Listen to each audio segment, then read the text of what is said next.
नमस्कार दोस्तों। क्या आप जानते हैं कि मनुष्य जन्म का रहस्य बहुत गहरा है। शास्त्रों में कहा गया है कि अनंत योनियों में भटकने के बाद यह दुर्लभ अवसर मिलता है। पर प्रश्न ये है, आखिर इस जन्म में ऐसा क्या विशेष है? क्यों ऋषि मुनि बार बार कहते हैं कि मनुष्यत्वम दुर्लभम, अर्थात मनुष्य होना ही एक महान सौभाग्य है। जब हम इस संसार को देखते हैं तो असंख्य जीव दिखाई देते हैं। पशु, पक्षी, कीट, वृक्ष, वे भी जीवन जीते हैं, भोजन करते हैं, भय से भागते हैं और प्रकृति के नियमों में बंधे रहते हैं। परंतु मनुष्य में कुछ ऐसा है जो उसे इन सब से भिन्न बनाता है। मनुष्य के भीतर विवेक यानी विवेक शक्ति है। वो प्रश्न कर सकता है कि मैं कौन हूं, ये जीवन किस लिए है। यही प्रश्न धीरे धीरे उसे आत्मविचार की ओर ले जाते हैं। वेदांत कहता है कि यही प्रश्न अंततः आत्मज्ञान का द्वार खोलते हैं। ऋषियों ने कहा है कि मनुष्य जीवन केवल भोग के लिए नहीं, बल्कि मोक्ष प्राप्ति के लिए मिला है। पशु प्रकृति के नियमों में बंधे रहते हैं, पर मनुष्य के पास स्वतंत्र संकल्प यानी स्वेच्छा और चेतना का जागरण करने की क्षमता है। यही कारण है कि उपनिषदों में कहा गया, उत्तिष्ठत जाग्रत प्राप्य वरान निबोधता, उठो, जागो और सत्य को जानो। मानो पूरा वेदांत मनुष्य को पुकार रहा हो कि ये जीवन व्यर्थ न जाने दो। यदि कोई व्यक्ति इस जीवन को केवल भोग, संग्रह और अहंकार में ही बिताता है तो वो इस दुर्लभ अवसर को खो देता है। पर जो साधक अपने भीतर के साक्षी चैतन्य की खोज में निकलता है, उसके लिए यही मनुष्य जीवन साधना, आत्मबोध और ब्रह्म साक्षात्कार का मार्ग बन जाता है। यही कारण है कि संत कहते हैं, मनुष्य जन्म केवल शरीर पाने का नाम नहीं है, बल्कि स्वरूप स्मरण की यात्रा है। यदि मनुष्य जन्म इतना दुर्लभ है, तो प्रश्न उठता है, आखिर वो कौन सा मार्ग है जिससे ये जीवन वास्तव में सफल हो सकता है। वेदांत कहता है कि मनुष्य का सबसे बड़ा सौभाग्य केवल जन्म लेना नहीं, बल्कि सत्य की खोज यानी सत्य अन्वेषण करना है। जब किसी के भीतर ये जिज्ञासा जागती है कि मैं केवल ये शरीर नहीं हूं, तो फिर मेरा वास्तविक स्वरूप क्या है, तभी उसकी आध्यात्मिक यात्रा आरंभ होती है। यही जिज्ञासा धीरे धीरे साधक को आत्मविचार यानी आत्म अनुसंधान की ओर ले जाती है। शास्त्रों में कहा गया है कि मनुष्य के भीतर एक दिव्य क्षमता छिपी है, विवेक और वैराग्य की शक्ति। विवेक अर्थात सत्य और असत्य में भेद करने की बुद्धि, और वैराग्य अर्थात अस्थायी वस्तुओं के मोह से धीरे धीरे मुक्त होना। जब ये दोनों जागते हैं, तब साधक समझने लगता है कि संसार की हर वस्तु अनित्य यानी क्षणभंगुर है। यही समझ उसे भीतर की ओर मोड़ती है, जहां वो अपने भीतर के साक्षी चैतन्य का अनुभव करने लगता है। उपनिषदों में बार बार ये कहा गया है कि मनुष्य जीवन का अंतिम लक्ष्य आत्म साक्षात्कार यानी आत्मबोध है। ये कोई दूर की चीज नहीं है, ये उसी चेतना का अनुभव है जो अभी भी हमारे भीतर मौन रूप में उपस्थित है। किंतु समस्या ये है कि मनुष्य बाहरी संसार में इतना उलझ जाता है कि वो अपने भीतर की उस शाश्वत उपस्थिति को भूल जाता है। इसलिए ऋषियों ने कहा, आत्मानम विद्धि, अपने वास्तविक स्वरूप को जानो। जब कोई साधक ध्यान, आत्मविचार और सत्संग के माध्यम से धीरे धीरे भीतर उतरता है, तब उसे अनुभव होने लगता है कि वो केवल शरीर और मन नहीं है। उसके भीतर एक नित्य, शुद्ध, बुद्ध, मुक्त चैतन्य विद्यमान है। उसी का अनुभव करना ही वेदांत में मोक्ष कहा गया है। तब जीवन केवल संघर्ष और इच्छाओं की दौड़ नहीं रह जाता, बल्कि वो ब्रह्म ज्ञान की यात्रा बन जाता है। पर यहां एक और गहरी बात समझने योग्य है। यदि मनुष्य के भीतर इतना दिव्य चैतन्य छिपा हुआ है, तो फिर माया यानी अविद्या ऐसी कौन सी शक्ति है जो उसे अपने ही वास्तविक स्वरूप को भूलने पर मजबूर कर देती है? यहीं से माया या अविद्या का रहस्य सामने आता है। वेदांत कहता है कि मनुष्य के भीतर जो शुद्ध चैतन्य आत्मा विद्यमान है, वह सदैव मुक्त और पूर्ण है। परंतु उसी चेतना पर जब अविद्या का आवरण पड़ जाता है, तब मनुष्य स्वयं को केवल शरीर, मन और व्यक्तित्व मानने लगता है। यही भूल उसके जीवन की सबसे बड़ी उलझन बन जाती है। उपनिषद इस अवस्था को आत्मविस्मृति कहते हैं, अर्थात अपने वास्तविक स्वरूप को भूल जाना। जब ये विस्मृति गहरी हो जाती है तब मनुष्य बाहरी संसार में ही सुख खोजने लगता है। वह धन, मान, प्रतिष्ठा और इच्छाओं की पूर्ति में ही जीवन का उद्देश्य देखने लगता है। परंतु आश्चर्य की बात यह है कि इन सब को प्राप्त करने के बाद भी उसके भीतर एक अपूर्णता, अतृप्ति बनी रहती है। वेदांत के आचार्य कहते हैं कि यह अपूर्णता इसलिए है क्योंकि मनुष्य का वास्तविक स्वरूप पूर्ण है और पूर्णता कभी भी बाहरी वस्तुओं से प्राप्त नहीं हो सकती। इसीलिए ऋषियों ने मनुष्य जीवन को साधना का अवसर कहा है। ये वही अवस्था है जहां मनुष्य चाहे तो संसार के मोह में खो सकता है और चाहे तो उसी जीवन को आत्मज्ञान की साधना में परिवर्तित कर सकता है। जब साधक धीरे धीरे श्रवण, मनन और निधिध्यासन के मार्ग पर चलता है तब उसके भीतर की चेतना जागने लगती है। उसे अनुभव होने लगता है कि जो सत्य वह बाहर खोज रहा था वह तो उसके अपने ही हृदय गुहा में सदैव उपस्थित है। उपनिषदों में एक अत्यंत गूढ़ वाक्य आता है, तत्वमसि, अर्थात तू वही है। इसका संकेत ये है कि मनुष्य जिस परम सत्य की खोज करता है वह कोई बाहरी वस्तु नहीं बल्कि उसका अपना ही आत्मस्वरूप है। जब ये बोध जागता है तब जीवन का दृष्टिकोण ही बदल जाता है। तब संसार वैसा ही रहता है पर देखने वाला बदल जाता है। जब ये प्रश्न उठता है कि आत्म साक्षात्कार कैसे संभव है, तब वेदांत एक अत्यंत सरल परंतु गहरा मार्ग बताता है, आत्मविचार और अंतर्मुखता। ऋषियों ने कहा है कि सत्य को बाहर खोजने से नहीं बल्कि भीतर उतरने से पाया जाता है। मनुष्य का मन सामान्यतः बाहरी विषयों में ही भटकता रहता है, इसलिए वो अपने भीतर उपस्थित उस मौन साक्षी चैतन्य को पहचान नहीं पाता। पर जब साधक धीरे धीरे मन को शांत करता है और अपने अस्तित्व के मूल प्रश्न पर ध्यान देता है, मैं कौन हूं, तब एक नई जागृति प्रारंभ होती है। ये प्रश्न साधारण नहीं है, वेदांत में इसे आत्म अनुसंधान कहा गया है। जब कोई साधक बार बार इस प्रश्न को भीतर ले जाता है तब वो देखता है कि शरीर बदलता है, विचार बदलते हैं, भावनाएं बदलती हैं, पर एक चीज सदैव स्थिर रहती है। वही है साक्षी, वही है चैतन्य जो सब कुछ देख रहा है पर स्वयं कभी नहीं बदलता। धीरे धीरे साधक को अनुभव होने लगता है कि वही साक्षी उसका वास्तविक स्वरूप है। उपनिषदों में कहा गया है कि आत्मा नित्य, शुद्ध, बुद्ध, मुक्त है।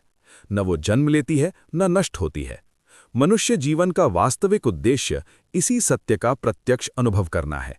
जब यह अनुभव जागता है तब जीवन का सारा भय, असुरक्षा और दुख धीरे धीरे विलीन होने लगते हैं, क्योंकि तब साधक जान लेता है कि उसका वास्तविक अस्तित्व अविनाशी चैतन्य है।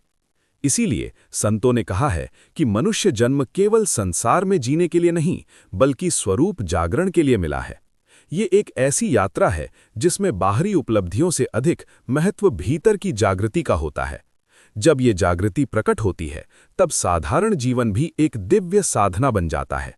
और तब एक अंतिम रहस्य सामने आता है, यदि मनुष्य जन्म आत्मज्ञान के लिए मिला है तो क्या हर व्यक्ति इस सत्य को जान सकता है या इसके लिए विशेष पात्रता या अधिकारित्व आवश्यक होती है? वेदांत के आचार्य कहते हैं कि आत्मज्ञान हर किसी के लिए संभव है, परंतु उसके लिए कुछ आंतरिक पात्रता, अधिकारित्व आवश्यक होती है। ये पात्रता बाहरी पद, धन या विद्या से नहीं आती बल्कि साधक के भीतर जागने वाली कुछ गहरी प्रवृत्तियों से उत्पन्न होती है। शास्त्रों में इसे साधन चतुष्टय कहा गया है, अर्थात आत्मज्ञान की ओर ले जाने वाले 4 मूल साधन। पहला है विवेक, यानी नित्य अनित्य वस्तु विवेक।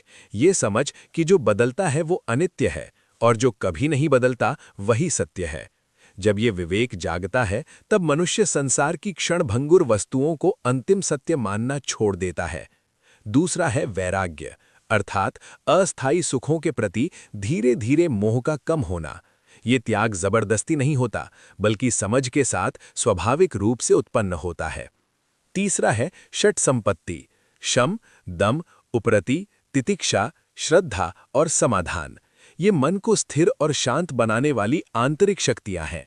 जब साधक इन गुणों को विकसित करता है तब उसका मन बाहरी अशांति से मुक्त होकर धीरे धीरे भीतर की ओर स्थिर होने लगता है। और चौथा है मुमुक्षुत्व, अर्थात मुक्ति की तीव्र आकांक्षा। जब किसी के भीतर ये गहरी प्यास जागती है कि मुझे अपने वास्तविक स्वरूप को जानना ही है, तब उसकी साधना में एक अद्भुत ऊर्जा आ जाती है। वेदांत कहता है कि जब ये चारों गुण धीरे धीरे जागने लगते हैं तब साधक के भीतर आत्मज्ञान का द्वार खुलने लगता है। तब वो केवल शास्त्रों को पढ़ने तक सीमित नहीं रहता, बल्कि उनके सत्य को अपने भीतर अनुभव करने लगता है।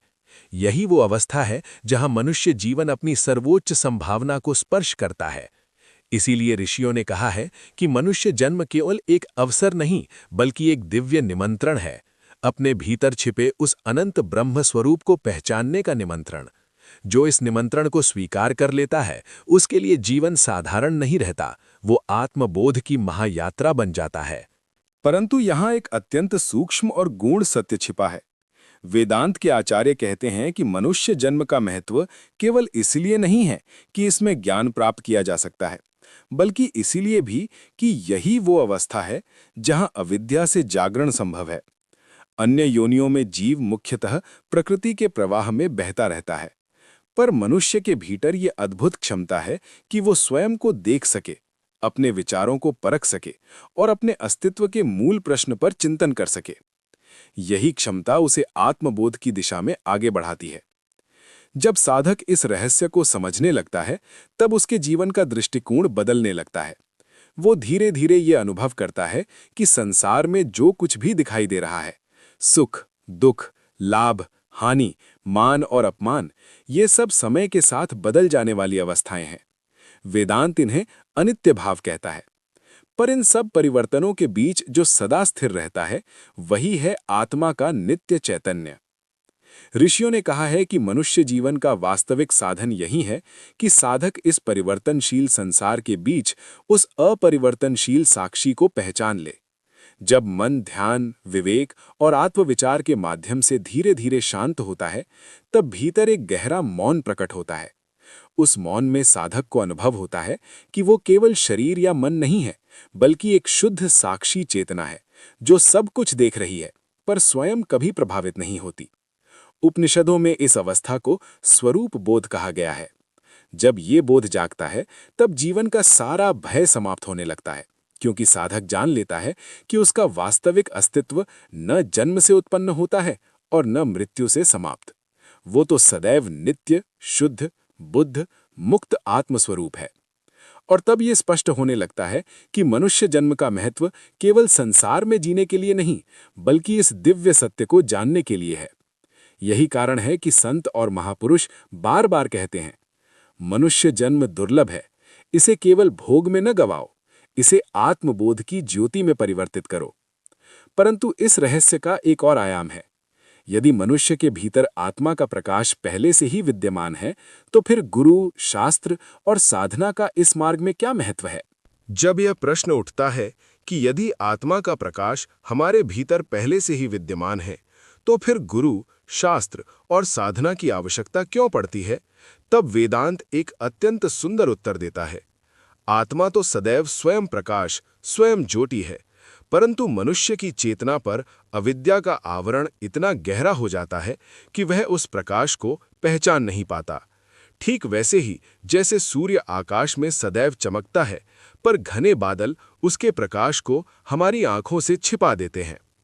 इसीलिए ऋषियों ने कहा कि गुरु वो है जो साधक के भीतर छिपे उस सत्य की ओर संकेत करता है। गुरु कोई नया ज्ञान नहीं देता, बल्कि केवल उस आत्म तत्व की ओर इशारा करता है जो पहले से ही साधक के भीतर विद्यमान है। शास्त्र इसे तत्व दर्शन कहते हैं, अर्थात उस सत्य को देखने की दृष्टि देना। जब साधक श्रद्धा और विनय के साथ गुरु के उपदेश को सुनता है, तब उसके भीतर धीरे धीरे विवेक और जागृति का प्रकाश प्रकट होने लगता है। इसके साथ ही शास्त्र यानी उपनिषद, वेदांत उस मार्ग का मानचित्र प्रदान करते हैं। वे बताते हैं कि आत्मा क्या है, माया क्या है और साधना का वास्तविक उद्देश्य क्या है। जब साधक श्रवण, मनन और निदिध्यासन के माध्यम से इन शिक्षाओं पर चिंतन करता है, तब ज्ञान केवल शब्दों तक सीमित नहीं रहता, बल्कि धीरे धीरे अनुभव यानी अनुभूति में परिवर्तित होने लगता है। और फिर आती है साधना, जो इस ज्ञान को स्थिर करती है। ध्यान, आत्मविचार, जप और सत्संग के माध्यम से मन की चंचलता धीरे धीरे शांत होती है। जब मन शांत होता है, तब भीतर का साक्षी चैतन्य स्वयं प्रकट होने लगता है। यही वह क्षण है जहां साधक को अनुभव होता है कि जिस सत्य को वह बाहर खोज रहा था वह तो सदैव उसके अपने ही अंतरात्मा में उपस्थित था। तब यह स्पष्ट हो जाता है कि मनुष्य जन्म केवल एक घटना नहीं बल्कि एक दिव्य अवसर है, उस अनंत सत्य को जानने का अवसर जो हमारे भीतर ही मौन रूप में विद्यमान है। जो इस अवसर को पहचान लेता है उसके लिए जीवन केवल समय बिताने का साधन नहीं रहता बल्कि वह ब्रह्मबोध की यात्रा बन जाता है। यही वो क्षण है जहां साधक को अपने जीवन की दिशा पर गहराई से विचार करना पड़ता है। वेदांत कहता है कि मनुष्य जीवन केवल समय बिताने का साधन नहीं है बल्कि ये एक महान आध्यात्मिक अवसर है। अनंत जन्मों की यात्रा के बाद जीव को ये मनुष्यत्व यानी मनुष्य जन्म प्राप्त होता है ताकि वो अपने भीतर छिपे हुए आत्म तत्व को पहचान सके। इसलिए शास्त्रों में कहा गया है, दुर्लभम त्रयमेवैतत् मनुष्यत्वम मुमुक्षुत्वम महापुरुष संश्रयः, अर्थात 3 चीजें अत्यंत दुर्लभ हैं, मनुष्य जन्म, मुक्ति की तीव्र इच्छा और किसी महापुरुष या गुरु का सानिध्य। जब ये तीनों एक साथ मिल जाते हैं तब साधक के जीवन में एक अद्भुत परिवर्तन प्रारंभ हो जाता है।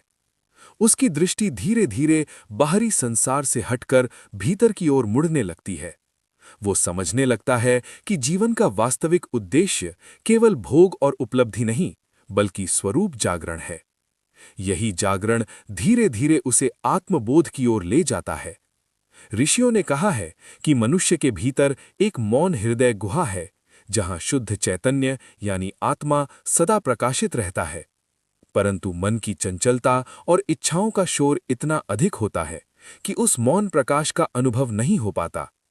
इसलिए साधना का अर्थ किसी नई वस्तु को प्राप्त करना नहीं बल्कि मन के उस शोर को शांत करना है जो सत्य को ढक देता है। जब मन ध्यान और आत्मविचार के माध्यम से शांत होने लगता है तब साधक को अनुभव होता है कि उसके भीतर एक गहरा शांत साक्षी विद्यमान है। वही साक्षी सभी विचारों, भावनाओं और अनुभवों को देखता है पर स्वयं उनसे कभी प्रभावित नहीं होता। वेदांत कहता है कि वही साक्षी ब्रह्म स्वरूप है, वही अंतिम सत्य है। तब ये समझ स्पष्ट होने लगती है कि मनुष्य जन्म का वास्तविक महत्व केवल संसार में जीना नहीं बल्कि उस नित्य चैतन्य को पहचानना है जो हमारे अस्तित्व का मूल है। जो साधक इस सत्य को जान लेता है उसके लिए जीवन और मृत्यु दोनों का रहस्य खुलने लगता है। तब जीवन एक संघर्ष नहीं बल्कि आत्मजागरण की यात्रा बन जाता है और अंत में यही संदेश शास्त्रों की मौन ध्वनि बनकर उभरता है। ये मनुष्य जन्म केवल जीने के लिए नहीं बल्कि जागने के लिए मिला है। जो इस जागरण को समझ लेता है वही वास्तव में जीवन के परम उद्देश्य को प्राप्त कर लेता है।